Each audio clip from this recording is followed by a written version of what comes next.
Now it's time for Nicola. How are we, Nicola? Very good. Very cool today because we're going to look at some recipes that we love that may not be really good for us, but a bit of a zhuzh. Yes. It's amazing just some small changes how you can make a big change for health, and sometimes it sort of seems a bit threatening to change a recipe because it might just turn to disaster. A minefield, really. It can do. But yeah, especially if you give it a couple of goes, it's quite easy to make some good healthy changes. Okay, so what are the main areas of concern that you find with changing recipes? So it's just like the things you would look for if you were shopping and looking at a food label.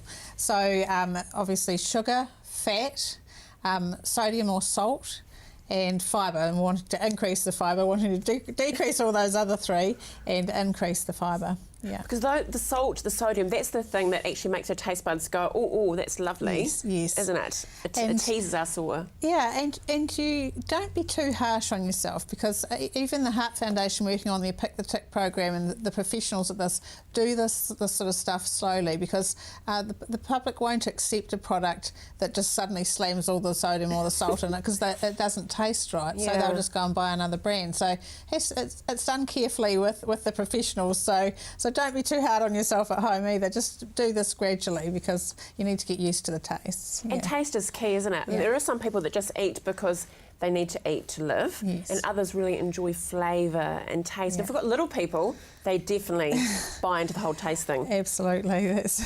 You've got to meet those needs, or you're not going to have your meals eaten very well. Exactly. Yeah. So what can we adjust then that are simple things for recipes? So there's 4 different things to try and do. You can increase something or decrease it. So obviously increase might be that you increase the amount of vegetables in a dish, that sort of thing, or increase something high in fibre.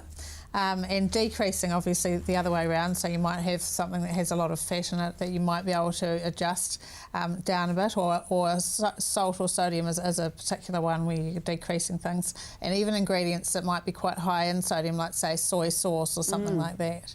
Then the other thing is you might be able to substitute recipe ingredients. So say you were making something that was high in butter, or had some butter in it, you might be able to substitute an oil or margarine for that, and then that would be recommended to be better for your heart and that sort of thing.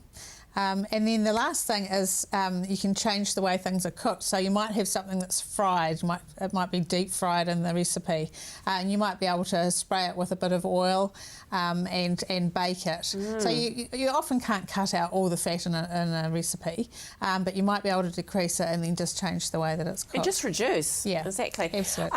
Website heartfoundation.org.nz is a brilliant website, and we're just going to go over a couple of the recipes. There it is there. Yep, so heartfoundation.org.nz.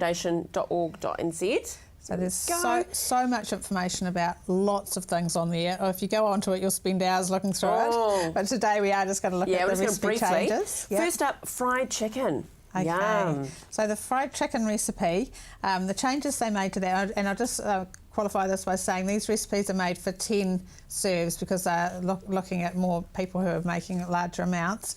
But the things they did to change this one was take the skin off the chicken, and they've baked it instead of frying it, and they've reduced the sodium in that as well. There's quite a bit of salt in the original one, but reduced that a bit in the But hey, one little thing, take the skin off. It's great. And it looks the same. And I think that looks just as appetising. Exactly. Yeah. Oh, God, I'm with you. Yeah. Fried rice, yum. Yes, so good old fried rice. So with this one, the original Chinese recipe has a Chinese sausage in it, so there's just lean beef in the second one. It's got lots of extra vegetables added, and you can see those colours coming through there. And then just decrease the soy sauce a bit in that, so that you're just reducing the sodium. It so looks just more appealing. Small changes. It does. Doesn't it? It looks more colourful. Yeah. I really love it. Yeah. And last but not least, sausage rolls. Oh, Kiwi staple there. Yeah, absolutely. Love a good sausage roll. So these are cute little sausage rolls. They're made with not pastry. They're made with like a fajita wrap or something like that instead. And so these ones are actually homemade rather than the store-bought ones. And what they've done with the filling is used some lean mince and also added some grated vegetables. So just little changes you can do to make them a bit sneaking different. those veggies in. Absolutely. Hey, very excited because after the break we're going to see you in the kitchen. Yes. And we're doing zesty pork fajitas with pulled pork. Yes, Love pulled pork. absolutely delicious. And the original recipes for pulled pork can be quite high. A lot of them have got just a lot of sauce sort of put into the mix. So this one has some orange flavour with some orange rind and juice, and just not too much salt and sugar. So give it a try. Good times. Looking forward to that. Yeah. Thanks, Nicola. Right. Now, you have a fab Labour weekend, but Thank we will you. see you on Monday when you come in. Will do. No rest the wicked for us, is it? Nourish Nutrition Limited, nourish.org.nz. Fantastic Facebook page, really interactive. Nourish Nutrition Limited, health through food.